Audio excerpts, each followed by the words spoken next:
So hi. Hi. Oh yeah, I'm alive. By the way. Yeah, I know. It's been a while since you've been on the show. Yeah. So welcome back. Yeah.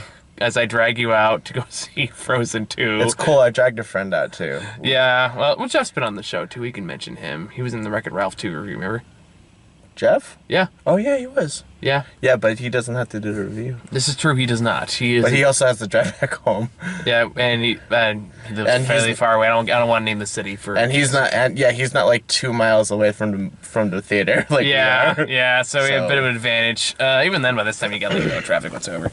Oh man. But anyway, so yeah, we saw Frozen 2. What the hell is this? Oh, it's French fry. Okay, so I guess we should talk about what we thought of the first one. Do we have to? I feel like it's good for context. Again, if we're gonna talk about it, let's like genuinely talk about it. It sold a lot of merchandise. I mean, like I remember I saw it back, like we did a review on it years ago. Like that's how long we've been doing the show now, for God's sake. Oh. This is before like it blew up into like the mega ultra giant thing it is now, where it just would not go away, and clearly is still not going away. It didn't even go away. It had its own like 30-minute pre-episode for some other movie. Yeah, we talked about that too. You and I did that one too, didn't we? Yeah, I forgot what movie it was. That was Coco. Oh, we had this conversation yesterday. That's right. I love Death Panther. Yeah. Yeah, that was when the Coco review, because we're like, Jesus Christ, get to the fucking movie. Just get to Death Panther! That was Death Puma. Death Puma, whatever. I don't know, man. You should know. You were very excited about that Death Puma. I'll watch it again. But yeah, like, so what did you think of the first movie? I mean, it was fine. I watched it. The only thing that really like truly annoyed me was the troll song. See, I actually like the troll song. I mean, it changed it up from from the rest of the tone of the movie, but I also felt like it didn't belong in the movie. I don't know if I agree with that. There's always usually one song that's a little off kilter, but I don't think it didn't belong. It fit with the themes, or at least what I was going for. Because the very first movie, like, and this is not like a secret or anything. Like anyone that can watch it can really figure it out. It was very meta commentary. It was very pointing out the flaws in previous princess movies. Yeah, and also hookup culture is bad apparently. I didn't even say that it's against. No, I'm just okay. No. If you seriously haven't seen Frozen and you don't want to like spend money on it, just play Kingdom Hearts 3. It's the same thing. I mean, you feel like you spend more money to play Kingdom Hearts 3 than the $5. But you get other. I mean, like the Pirates world was kick ass. I mean, if you want to just jump into something, and not know what the fuck is going on, yeah, play Kingdom Hearts 3. Just so you can figure out what happened in fucking Frozen, which even then didn't involve like what realistically took like 30 goddamn minutes looking for Olaf's stupid fucking nose, or whatever the hell it was. It took me about that much time. But no, like I actually really liked the first Frozen movie. I thought it was I think it really held up really well. I liked what it was going for the time. It was trying something different. It mixed up the princess formula. It was fresh. It was interesting. It did kind of spark the popularity of the Disney meta analysis that future movies would do larger than the live action stuff, which has never turned out well so far. But for the time, like Frozen, I thought the Frozen movie was a really, really good movie. So the second one is good. It's not as good, but it's good. So it doesn't have this one doesn't have the meta commentary, which isn't necessarily a bad thing. I don't think that would have quite fit into what this movie was going for. No, it wouldn't. So like I said, but it is a very distinct difference between the two, and it's worth pointing out. So my perspective of this movie, of Frozen 2 specifically, is I loved the way that it looked, the technology that they used, the way they did the particulate effects, the way like the design of Elsa's new dress, because of course she was gonna get the new dress, right? No, like the animation is goddamn gorgeous. Yeah, it is. Question. Like it's a beautiful, beautiful movie. And the water effects alone is like, Jesus Christ. And the water effects and merchandise salamander. I mean, Yeah. like, you know, we'll get into merchandise salamander. Like later. this movie is a little bit more victim of its own popularity in some ways, in that there's some parts there like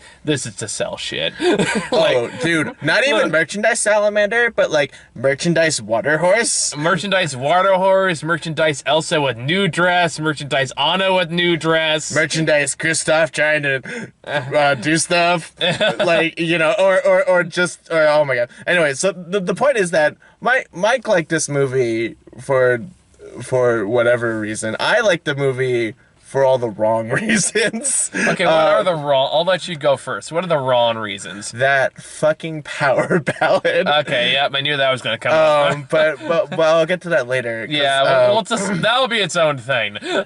Just I mean, just that, like, parts of the beginning of the movie where just like there's a bit where Sven or the reindeer. Yeah, that's Sven. Yeah, Sven's the reindeer, right? And like Kristof's the guy. Kristof was there, whatever. Yeah. But he's practicing trying to propose to Anna. Yeah. It is like in the first 2 minutes. I don't feel really bad. much of a spoiler, I don't feel bad about that. They made out into the 30-minute short with Coco, whatever. And he's practicing trying to propose, but he's doing it in public. But he's also doing it to his reindeer, and so there's a bunch of like moms and girls that are like, just like, oh shit, what the hell is that? And they're like little girls, and the kids are like, what the fuck is that? so it's they sprinkle a little bit for my dark humor needs. Yeah, there's a few dark jokes in this movie. And then Olaf's fucking arc with his own existentialism. Yeah, that was something I was not expecting. I mean, I was able to predict most of what happened in the movie. But that part was like, okay, well, let's see where this goes. And honestly, like, walking into this movie, I was like, Jesus, fuck, if I have to listen to this motherfucking Olaf talk his fucking about how everything's okay. And then it's like, no, he's just like, the very first thing is like, so when you get older, things make sense. And I just want to laugh really hard because I don't know how to do my taxes.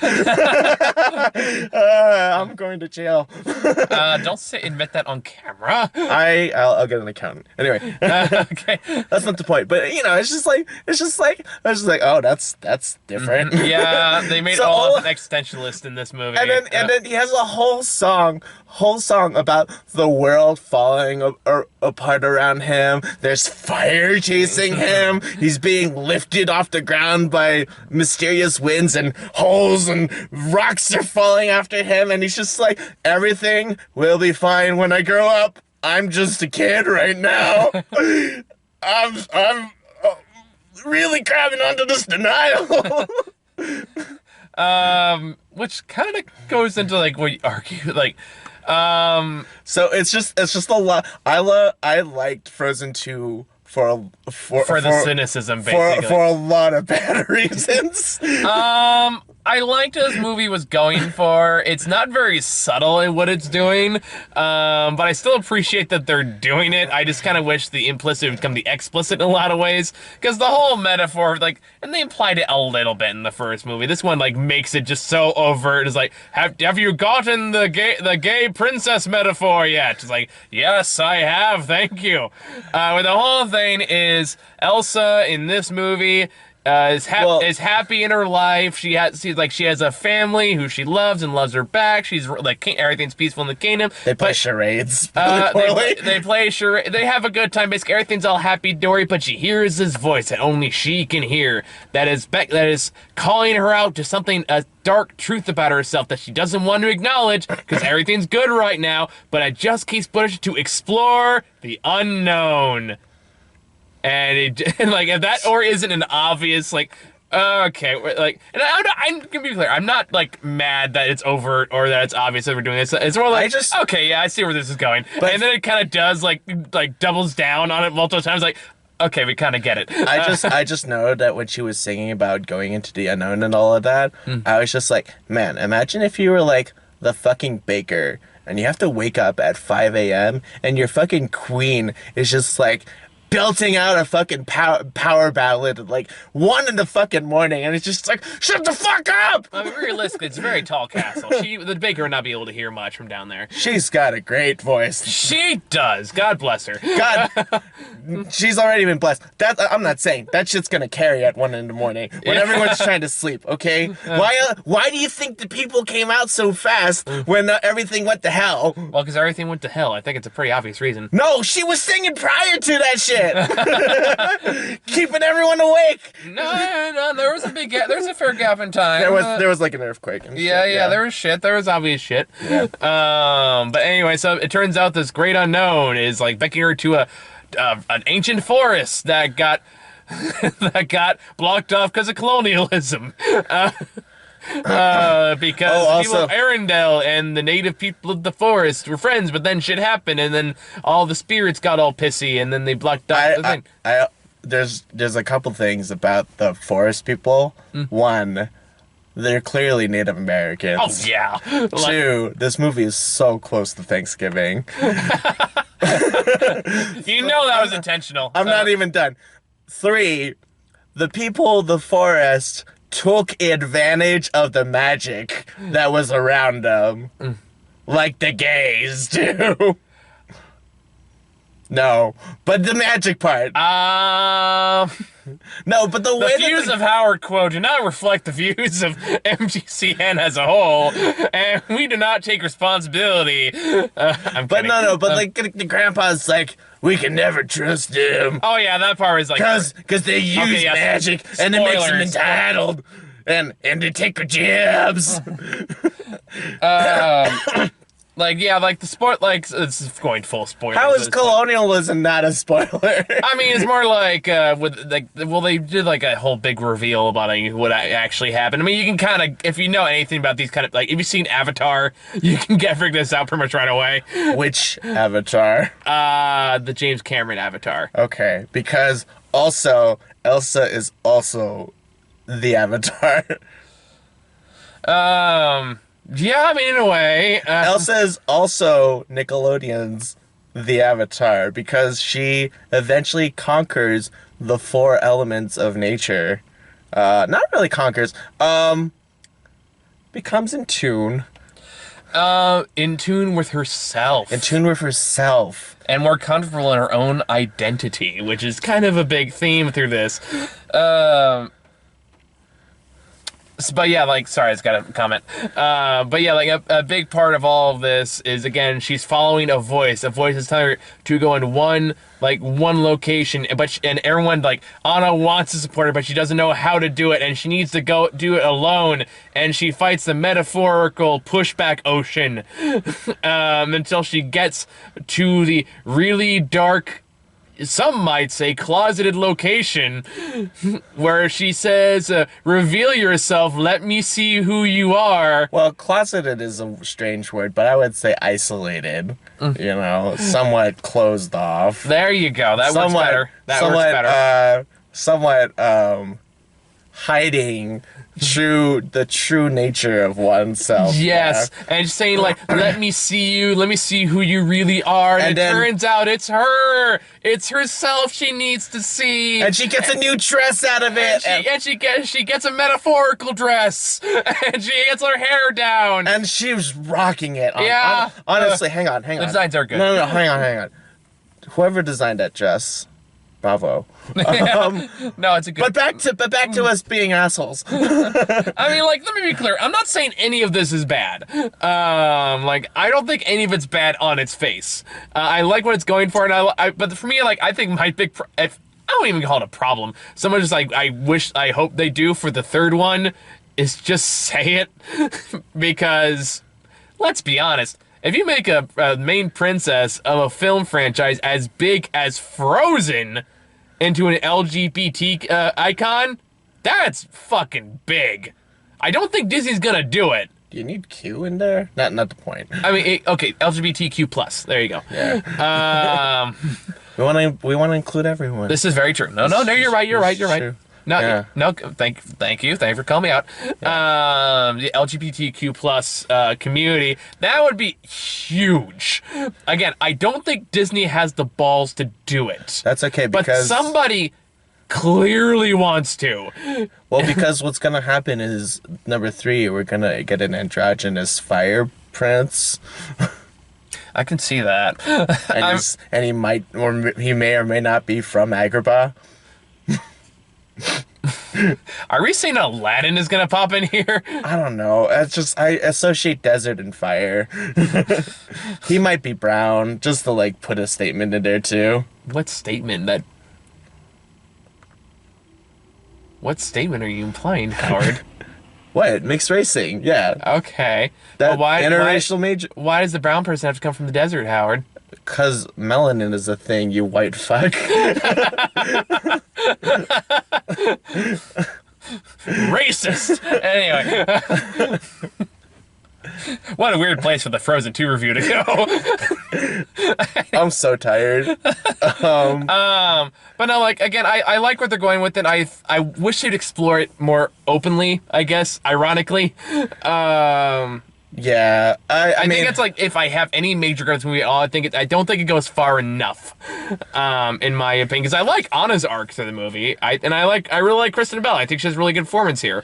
I mean, Anna's arc was just sort of like, well, like breaking free from dependency, you know. no, because like it sort of felt like, have you ever heard of AAA?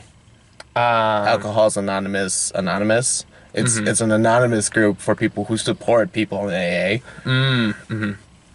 That's what Anna felt like to me. I can see that. She's like, I have no idea how to support my magic using sister, but I know I have to be with her because I know she needs me, but I don't. But I mean, I've done all sorts of crazy things, but also she does need to do some shit on her own. Yeah. And I need to like let go. So part of it is like I want to support you, but also like it's like when learning to support by pulling back. Well, yeah. I was gonna go for like the lifting weights kind of thing. Oh, okay. When you're doing the bench press. I mean, that's one way of comparing. I know, but like the best support is just putting the hand underneath the bar. Right? Mm-hmm, yeah. Okay. God, that's such a masculine reference. Yeah. No, but it's like I get what you're saying though. But it's like it's the idea that like if things go wrong, I can catch the bar, right? Mm-hmm. And then and just the psychological thing where it's like as someone always has my back, then I can do whatever, right? Mm-hmm. Yeah, for all the dude bros in the Midwest who don't get it. Yeah, Frozen. Yeah, masculine imagery. They probably have daughters. Come on, give them a break. I mean, there was that is their darling viral video. I think it's like this full-grown, like really beefy dad in a Frozen dress, like doing a ballad. I think it's actually his son who's also wearing the Frozen dress, and they're just having the time of their goddamn lives. It's kind of amazing. Speaking of dad. Okay, I'll let you talk about this because you have a lot more to say about it than I do. Okay, so there's a part in the movie where you just lost your goddamn mind. I lost my god. Okay, so Kristoff's arc through this whole thing is just trying to express how he feels for Anna. Which is such a cliche man thing. Like, men can't express their feelings at all, but man, can we do a rockin' 80s ballad for like the next 5 to 6 minutes? Yeah. Where I'm also all 18 voices of the other reindeer, and I reference Michael Bolton, Queen. I feel like you need to explain more of the context. You're kind of just jumping in. No, I'm just. It's the only way I can describe it. It's an 80s power ballad, and I love it. It's so stupid. Yeah, there's a part where Kristoff's whole arc through the movies, he wants to propose to Anna. He's just kind of there with the promise of he'll do more in the next one, I guess. But But yeah, there's one point where he plans this big dramatic proposal, but then it turns out she left with her sister to go do dramatic stuff and advance the plot, and he's left all alone with him and his this army of reindeer. So then he starts singing this power ballad, and throughout there he's throwing in random ass 80s references. There's sometimes saying to himself, or there's a reflection of it coming out. And he's skipping past the reindeer and the reindeer just giving him awkward looks and shit. And then there's a bit where he does a pose where there's a pine cone that looks a little bit like a microphone that he's singing into it. I missed that part. and then I'm just losing my shit because I'm all he needs to do is just start welding shit and skipping down a road and drink half a beer and then throw it away. I'm kind of surprised they didn't do that, honestly. And then I fucking lost it because they do the Bohemian Rhapsody thing with it's got a moosh, right? Yes, that's it's the Scaramouche. Yeah, that part. Yeah. It's the part of the song in the Queen music video where Freddie Mercury's trying to deal with his crime or whatever, and it's one of it's the most famous image in all Queen music videos. All of but they don't do it once, they do it twice. And I fucking lost it because I'm like wait, so they did Michael Bolton, they did Queen, I think they did Cher. I mean, more music. I was never one that liked music videos when I was a kid, so I never watched many of those. I mean, MTV when you were growing up in the 90s. Even then, I grew up in the age of MTV. I used a channel I just never watched. Also, YouTube? That's just history at that point. Not the point. I just never liked music videos. They're honestly all bad. Honestly, no. There are some songs where I'm wow, I love this song, and then I watch the music video, I'm wow, this is absolute flaming garbage. and makes very little to no sense, but Terry Crews is in it for some reason. Oh yeah, he did do one recently. And that's okay. Terry Crews is just at a prom. Terry Crews can do whatever the fuck Terry Crews wants. Yeah, but that's not the point. So that's what I was saying when I was saying that I love Frozen 2 for all the wrong reasons. Mm-hmm. Yeah, I would say, I think of if I'm looking at this structurally, I don't think it's as focused as the first one, and the big reason behind that is because the first one was definitely meant to be a one-off, where it was mostly based on emotion, not really logic. But the problem is when you do a sequel to it, they clearly want to do more. There is definitely a bigger focus. Okay, we have a sequel now. Now we kind of have to establish rules to this world. We have to establish lore. We have to do all this world building. So I felt that was a large focus on what the sequel was. It was mostly just world building and been hey, this do you know this word out of lore? Well, now it does. And here's how here's everyone's role in it and blah blah blah blah. And that felt the main focus, which isn't necessarily bad. But it takes a while to really pick up steam.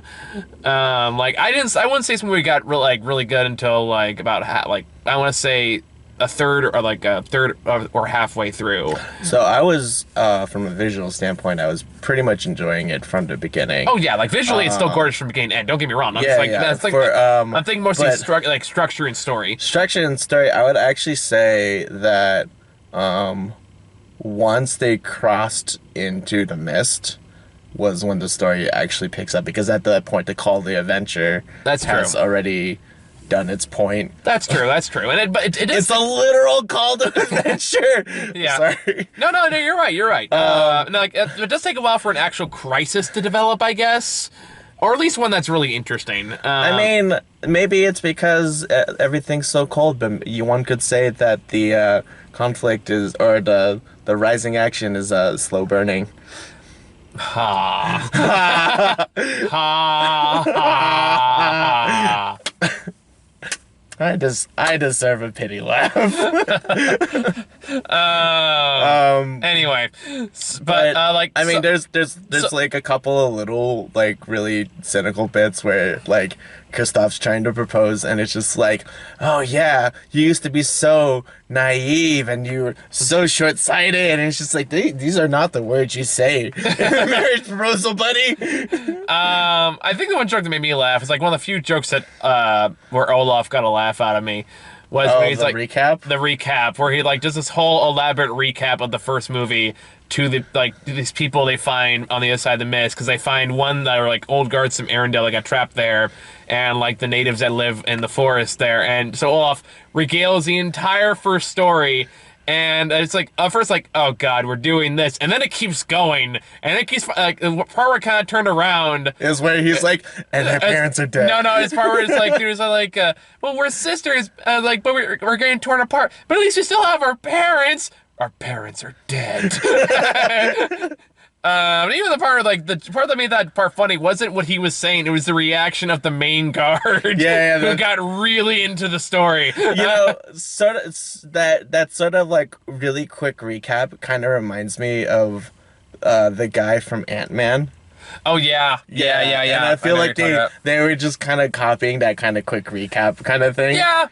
But So now I want a version of that where it's all told by him. it's all told by him. Yeah. But they take actual clips from the first Frozen movie. Yeah, I can see it. Well, I want them to animate him like lip syncing to what he's saying, like they do in the anime movie. Yeah. And then like, man, you can't marry Hans. You just met him just yesterday, today. It's like, well, that's up to you, homie. I love him. and we like sandwiches and stuff. and we like sandwiches and stuff. It's true love. and this boy Kristoff, right? He's on a sleigh with the reindeer. He's like, I love you, reindeer. And like he says, he also the voice of the reindeer is like, I love you too, man. and then they're on a sleigh and they're finishing whatever wolves, and then he goes and like, Kristoff, dude, you like him? You're like, you're trying to marry a man. You're the man today. He's like, boy, it's true love. You just don't get it. See, that's the YouTube video, right? But it's like, and then you have to like splice in like the guard from Frozen 2, kind of like, oh, just like once in a while, it's just like, you know. So it's like, and then he goes over to Hans, and he's like, Hans, I need you to like save me. And he goes, bitch, you gonna die, and then he leaves. Anyway. Also, no one likes your sister. I'm gonna go kill your sister now. Bye. but then Anna blocks a sword, and she's like, whoa. And Elsa's like, oh shit, my sister be frozen now. What do I gotta do? And I'm like, but then he finds out true love is sister love, and he's like, oh shit, sister love is great. I love you, sister. And they hug. Familia. like more memophilia. Me familia. I can't. It's Meophilia. And it's like Elsa saying like me familia. See, that's what I wanted. We should hire. I forget his name. Like Michael Pena. Yeah, just like hire. I was like, can you recap Frozen like you did in Ant-Man? as if it were Ant-Man. Yeah, as if it were Ant-Man, and just see if you do. Like he probably gets tired of being asked to do that for shit. But like, pretend you're recapping Frozen for the guy's daughter, Ant-Man's daughter. Yeah. I think my favorite like Frozen joke I've ever seen was just like it was a merchandising for like a Frozen recorder, like one of those awful flute things, and out there it's just like, do you know somebody with kids? Do you hate that person? See, speaking of merchandising. Yeah, that fucking salamander was cute as fuck. I mean, it was basically a fucking Pokemon. Oh yeah, it was there. Like, there's a few things on here, and it's like basically it's there to sell toys. Moana had the exact same thing with the pig. It's basically like Disney's intent on saying we're gonna buy you, Pokemon Company, one of these days. One of these days. And then Ash. One day you'll be mine. And then Pikachu will be there with Elsa as they fight Ganondorf. Sure. I don't know. I know Nintendo's a pretty big company these days too, so realistically they'll probably just go to war one day. They bought Fox. It's just it's only a matter of time. Oh, I guess Lisa's there for Lisa Simpson's there for some reason. Really, it's gonna be like it's gonna be just some again like I had a thought and I lost it. There's going to be a great war of the corporations one day. It's going to like Disney versus Nintendo, and then Microsoft's going to pick a side, and Sony's going to be like Switzerland for the while until they decide to jump in. Which was the American president that busted up the railway trust? I think it was FDR. I don't know. That's important American history. I'm waiting for that president. What else? I'm waiting for the Internet Trust president. That requires people in our government to understand the internet. Kappa? Anyway. Good note to end on. So yeah, like, I think we covered all the major notes of this. I think, overall, I'd say it's good. I like the first one better. I think the first one had a bit more ambition to it. That being said, I like where this series is going, and if they want to, they decide to make a third one, which let's be honest, they're gonna make a third one. I'd be curious to see where they take it, and if, and again, I just, to me, I wish the movie took more chances. If anything, I felt like it played it too safe. And one other note, I gotta say, because this is something I miss from Disney movies, and this is me projecting what I want rather than what it is, so it's not really a fair criticism, but I miss Disney villains. I miss good Disney villains. Who was the last good Disney villain? It's been a long time. Like, arguably... The guy from The Frog and the Prince? I mean... Princess and the Frog, the yeah. Princess and the Frog, yeah. Dr. Facilier. Yeah, that was that character's name. He was a good villain at a very wrong point of time. He was, but god damn it, he was cool. One would argue Sephiroth. In what context? I don't know. That doesn't even make any sense. No, I'm just thinking eventually Disney will just throw in the Final Fantasy characters. But they don't actually own the Final Fantasy characters. Yet. I think your brain's too stuck on Kingdom Hearts here. But yeah, like, you can argue, like, that's... Dr. Facilier was kind of like the last of the Disney villain. Oh, I guess, was it Mother Hansel, or whatever it is, from Tangled? Yeah, she was pretty good. Mother, whatever the hell her name was. Yeah, but, just the mom from Tangled. Yeah, she was like the last like villain, and not like the surprise villain that kind of took place after Tangled came out. Because that's everyone did, like Frozen did the surprise villain. Big Hero 6 did the surprise villain. I mean, Coco. Coco also had kind of surprise villain. Was it a surprise? It was surprising that she wasn't a villain. Who? The giant evil island. Coco? Oh, Coco. Not Moana. Oh, I'm thinking Moana. Why am I thinking Moana? God, racist. I'm thinking Disney, not Pixar. But even Coco was a surprise villain. It was a twist. Like, I'm talking about, like, people are obviously evil from beginning to end. When, like, the character up to the third act is very much played as, like, it's meant to be a surprise. Fine, whatever. Maybe I just have better foresight. I mean, I'm not saying you can't predict it. I'm telling you how the movie frames it. No. I know what you're saying. Like a character that's like pulling the strings on the protagonist throughout the entire time. Like the one who's just like so overtly the villain. You can add complexity to it for sure, but just the ones that don't know, like oh, there's a surprise twist. Guess who it is? Haha, that guy you saw coming. That kind of thing. Like I'm really tired of that. But I guess now we're kind of in a Disney age where there's no villain at all, which isn't necessarily a bad thing. But it's more like I miss it. Like I said, this is me projecting what I want. Like I miss villains like Scar or Jafar or Ursula. I mean, for Frozen 2, you could say the villain, well, it was more like a man versus nature kind of story. Yeah, I'm like, there's still like man was the villain, or technology is the villain. I mean, it's still like an antagonistic force, but it's not quite the same as a classic Disney villain. Black Mirror. What was that one Olaf line they have? Like towards the end, it's like, "What's that theory you have, Olaf?" It's like, "Oh, how technology be our greatest." That is the only way to move our civilization forward, but it will also bring our civilization down. Yeah, that's it. That was it. Yeah, I was like, every time I think I have this character pegged. I mean, honestly, when you're an immortal snow creature that, well, I don't know. I guess his life He force... dies when Elsa dies. I know, so technically he's not immortal. Not technically, no. He has... He does have an Infinity War moment. He does... Oh my god, that was such a good joke.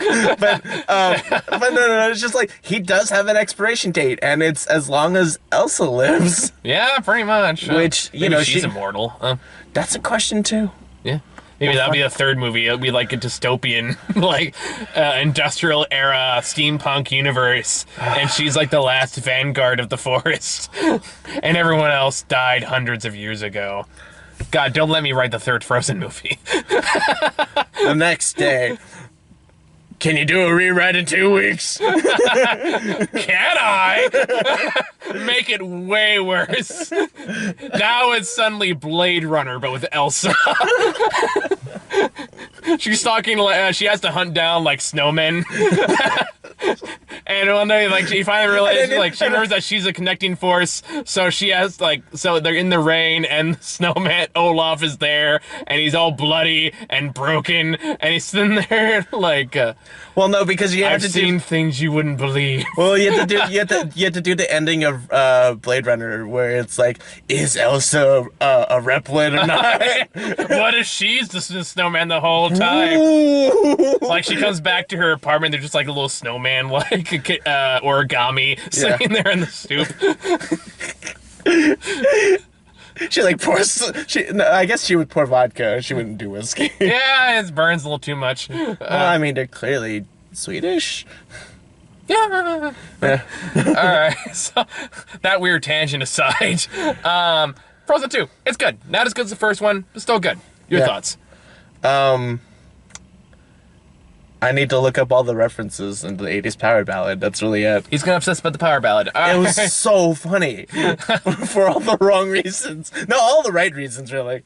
All right. So I think that, do you got anything else you want to add? Nah, I'm good, man. Okay, I think we covered everything we need to talk about. So that's it for this movie, I think. The other one that we need to cover this week is Won't You Be My Neighbor, which I'm probably going to see tomorrow, but I don't know when I'm actually going to review it. Because I know Muha wants to see it, so that's the case where I'm like trying to figure that out. But he's in Disneyland right now, which he hates. Why? It's a long story. I don't want to know. That was a case where I think we brought it up and we had a very long discussion about Disney in general. But that's a whole nother thing. But yeah, Won't You Be My Neighbor's movie I've been looking forward to for a long time, so I'm looking forward to that. I still need to talk about Ford versus Ferrari. But yeah, other than that, I think that's it. So thank you guys for watching. See you later.